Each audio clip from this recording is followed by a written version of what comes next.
करते हैं मुख्यमंत्री नायब सिंह सैनी के साथ। आज मुख्यमंत्री नायब सिंह सैनी ने स्वच्छता का संदेश दिया है। सबसे पहले मुख्यमंत्री नायब सिंह सैनी ने पंचकुला में बीजेपी के स्वच्छता से स्वागत अभियान का शुभारंभ किया। इस दौरान मुख्यमंत्री नायब सिंह सैनी ने सेक्टर 20 की मार्केट में पहुंचकर झाड़ू भी लगाया, साथ ही पौधारोपण भी किया। वहीं इस कार्यक्रम के बाद चंडीगढ़ में मुख्यमंत्री ने प्रदूषण मुक्त और स्वच्छ हरियाणा के निर्माण को लेकर एक बड़ी बैठक भी की। बैठक में स्वच्छ वायु, हरित विकास और कौशल संवर्धन से जुड़े विषयों पर भी चर्चा की गई। प्रधानमंत्री आदरणीय मोदी जी ने स्वच्छता का नारा दिया है। हम सब के लिए स्वच्छता जरूरी है और बड़ी गति से लोगों में इस बात को लेकर के एक बड़ा आप लोग देख रहे हैं, उनका स्वच्छता के प्रति ध्यान आकर्षित हुआ है। देश के यशस्वी प्रधानमंत्री आदरणीय मोदी जी 17 तारीख को हरियाणा विजिट के ऊपर आ रहे हैं और पार्टी ने निर्णय किया है कि 17 तारीख तक हर रोज पूरे हरियाणा प्रदेश के अंदर स्वच्छता अभियान चलेगा और उसको लेकर के आज इसकी शुरुआत मैंने पंचकुला से की है। अलग अलग स्थानों पर हमारे मंत्रीगण, हमारे सांसदगण, हमारे विधायकगण, पार्टी के सभी पदाधिकारी इस स्वच्छता अभियान में जुड़ करके आदरणीय प्रधानमंत्री जी के उस संकल्प को आगे बढ़ाने का काम करेंगे। प्रधानमंत्री जी हरियाणा में आ रहे हैं, हम सब के लिए बड़े सौभाग्य की बात है। बड़ी परियोजनाएं हरियाणा को देंगे। तो हरियाणा के मुख्यमंत्री नायब सिंह सैनी ने सभी लोगों से भी स्वच्छता अभियान में भागीदार बनने की अपील की है। बुलेटिन में अब जिक्र करेंगे करनाल का, जहां 12 BLO निलंबित कर दिए गए। दरअसल SIR के काम में लापरवाही करने को लेकर यह एक्शन लिया गया है।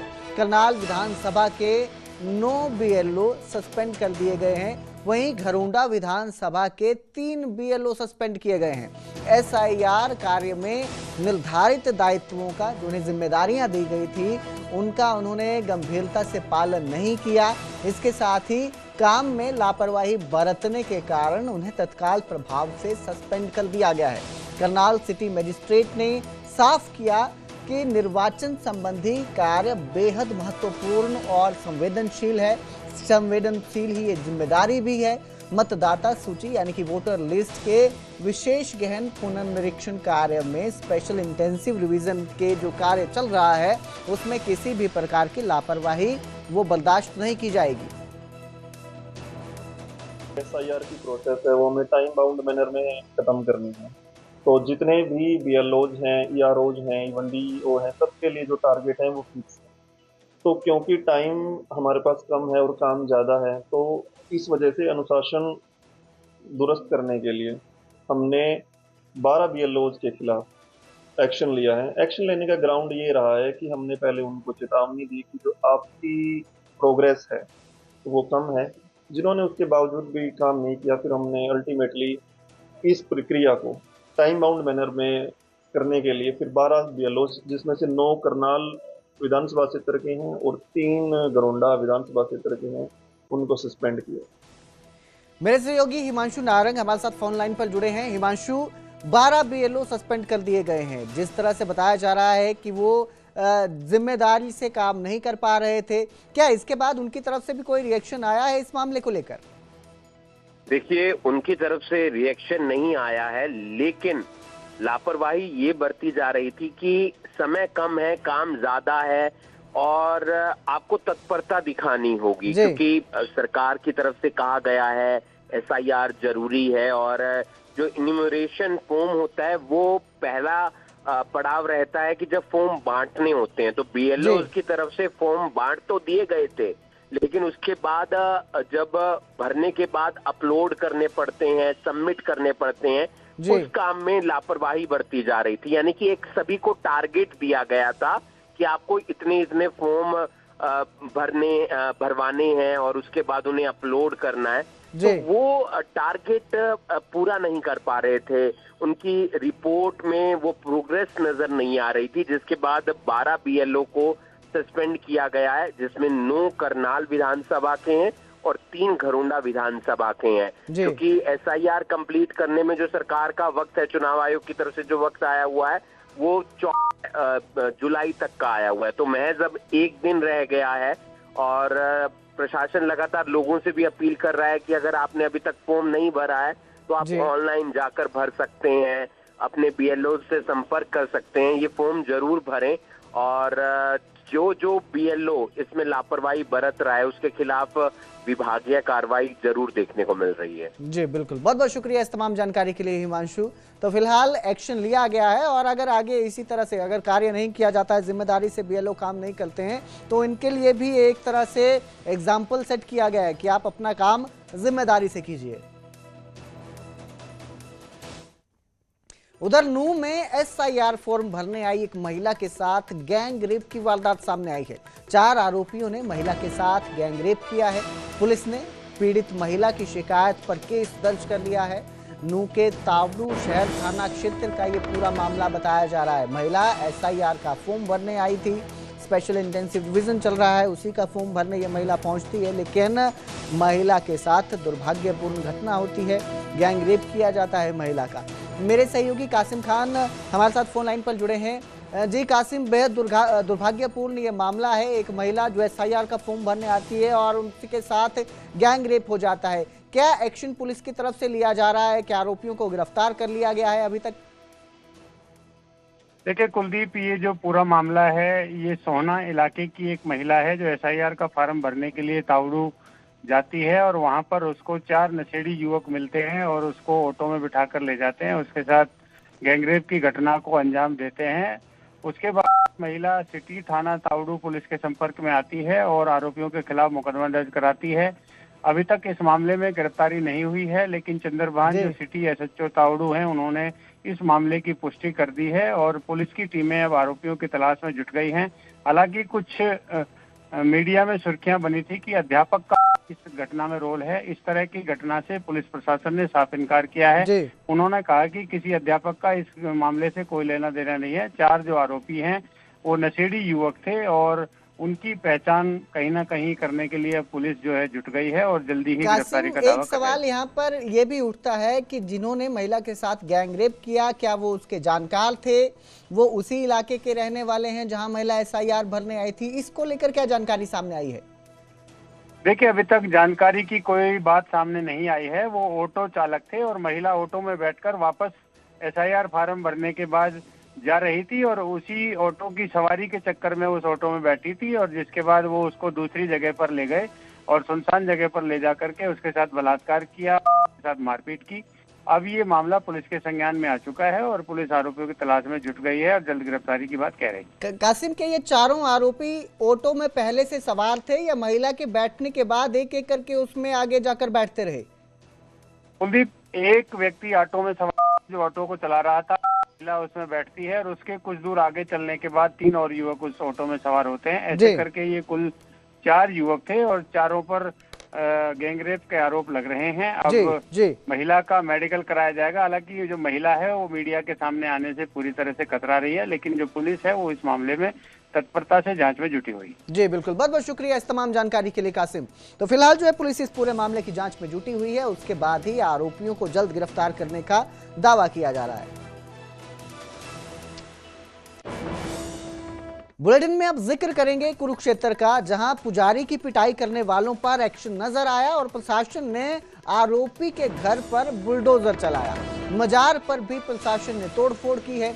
आरोपी ने बुजुर्ग पुजारी के साथ मारपीट की। मारपीट के बाद पुजारी को घसीटता आरोपी नजर आया था और इस पूरे मामले में अब प्रशासन का एक्शन भी नजर आया है।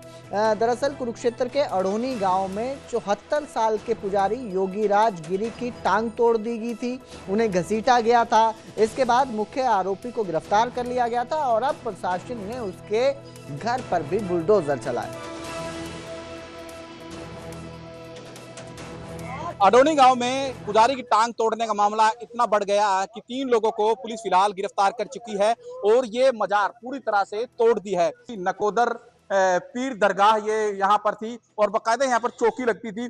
और मामला क्या था कि जिस तरह से ये मामला, ये सामने मेरे सहयोगी एक बार कहूंगा ये मंदिर दिखाएं, कि ये मंदिर में पुजारी पूजा करता था और उसकी बकायदा इस मंदिर नकोदर दरगाह की जो मजार है वहां के जो मुख्य सेवक है उसने उसकी टांगे तोड़ दी थी। बकायदा मामला सीसीटीवी में कैद हुआ था और अब इस जो दरगाह को पूरी तरह से बुलडोजर यानी कि जेसीबी के द्वारा तोड़ा गया है। प्रशासन और जो ड्यूटी मजिस्ट्रेट था उन्होंने साफ कहा था कि कानून कोई भी है, कानून से ऊपर कोई नहीं है, क्योंकि मुख्यमंत्री नायब सैनी का एक विजन है, कानून से ऊपर कोई नहीं है और जो कानून का उल्लंघन करेगा तो कानून उसके ऊपर कार्रवाई करेगी। टांग तोड़ने का मकसद देखिए कि कहीं ना कहीं दरगाह पूरी तरह से तोड़ दी गई है। अडोनी गांव के अंदर से ग्राउंड जीरो से अशोक यादव, न्यूज 18। नजायज कब्जा टाने बारे सूचना प्राप्त हुई थी, जिस पर राजेश कुमार बीडीपीओ को ड्यूटी मजिस्ट्रेट नियुक्त किया गया था, जिसकी पुलिस सहायता के लिए हम गांव में आए हैं और जो अवैध कब्जा को हटा दिया गया है। गांव के पंकज ने बाबा योगी राज के साथ मारपीट की थी। इस मुकदमा में 3 आरोपी गिरफ्तार किए जा चुके हैं। पंकज भी गिरफ्तार किया जा चुका है। और उधर गुरुग्राम में अवैध कैसीनो के रैकेट पर बड़ा एक्शन नजर आता है। पुलिस ने 18 आरोपियों को गिरफ्तार कर लिया है। फार्म हाउस में अवैध कैसीनो चल रहा था, जिसकी जानकारी जब पुलिस को मिली तो पुलिस की टीम मौके पर पहुंचती है, एक्शन लेती है, कार्रवाई करती है और इस दौरान कैसीनो में जो अवैध जुए का कारोबार चल रहा था उसको लेकर 18 आरोपियों को गिरफ्तार किया गया है। गुरुग्राम की यह घटना है। फार्म हाउस बताया जा रहा है जहां पर ये रैकेट चल रहा था और पुलिस को इसकी जानकारी मिली। पुलिस ने इस पर एक्शन लिया। एक्शन लेते हुए पुलिस ने रेड की और जब रेड की तो अवैध रूप से जुए और कैसीनो का ये रैकेट था। इसके 18 आरोपियों को गिरफ्तार किया है जो मौके से जुआ खिलाते थे और खेलने वाले भी इनमें शामिल हैं। इसके साथ ही आरोपियों से 1295 चिप्स कॉइन और 3 गैम्बलिंग टेबल भी बरामद हुए हैं।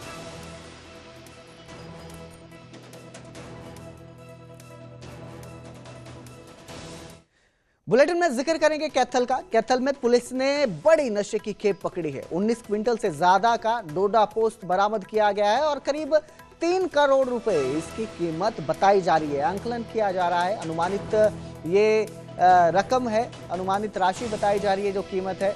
6 नशा तस्करों को भी पुलिस ने गिरफ्तार किया है। तो बड़ी खेप ये बरामद होती है। 19 क्विंटल से ज्यादा का डोडा पोस्ट बरामद किया है जिसकी कीमत करोड़ों में, अनुमानित जो कीमत है जो आंकलन किया गया है करीब 3 करोड़ रुपए बताई जा रही है।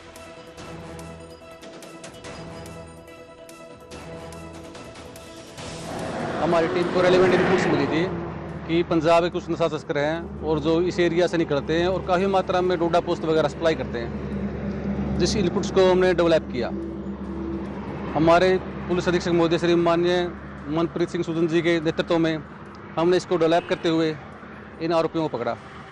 तो सर कहाँ से कहाँ ये माल लेकर जा रहे थे और कितने की क्वांटिटी जो है? ये जो कॉन्ट्राबैंड है मध्य प्रदेश से सप्लाई हुआ था। किससे हुआ था अभी इन्वेस्टिगेशन का विषय है। आगे पंजाब में अलग अलग जगह सप्लाई करना था। कितने क्विंटल है सर, कितने की मात्रा है इसकी? ये 95 कट्टे हैं, करीब 19.5 क्विंटल करीब, नियर अबाउट अप्रोक्सीमेटली। तो कितने लोग थे सर इसके अंदर? ये गाड़ी क्रेटा थी जो इसके आगे चल रही थी। 4 लोग उसमें थे और 2 ट्रक में।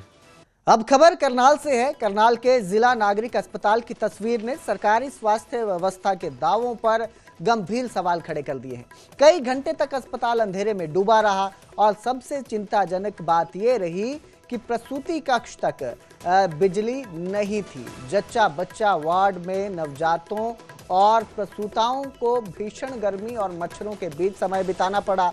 जिन माताओं ने सुरक्षित इलाज की उम्मीद में अस्पताल का रुख किया था, उन्हें अपने 2 से 3 दिन के मासूम बच्चों को गोद में लेकर बाहर बैठना पड़ा। अस्पताल प्रशासन का कहना है कि अधिक लोड के कारण जनरेटर भी जवाब दे गया और उसे ठीक करने की कोशिश की जा रही है। लेकिन सवाल यह है कि अगर जिला स्तर के सबसे बड़े सरकारी अस्पताल में बैकअप व्यवस्था भी भरोसेमंद नहीं है, तो आपातकालीन हालात में मरीजों की सुरक्षा कैसे सुनिश्चित होगी?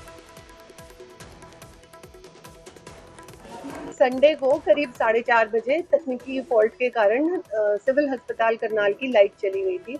उसके बाद 6:30 तक 7 बजे तक हमारा हमने जनरेटर पे डाल दी और बिजली वालों को कंप्लेंट कर दी थी। तभी करीब 7 बजे हमारे जनरेटर में कोई फॉल्ट आ गया, जो कि चल रहा था, चलते चलते वह बंद हो गया। बिजली वालों की कोई फॉल्ट आ गया था जिसके कारण यह इंसिडेंट हुआ और हमारी पीएमओ आरएमओ सब वहीं पे मौजूद थे। बिजली के जो हमारे एम्प्लॉयज हैं, जो हमारे पास इलेक्ट्रिशियंस हैं, वो भी सब वहीं थे। उन्होंने कोशिश की। रात को हमने जनरेटर ठीक करवा लिया, एक जनरेटर ठीक करवा लिया है। सुबह भी लाइट जो नहीं थी तो 2-3 घंटे वो जनरेटर चला।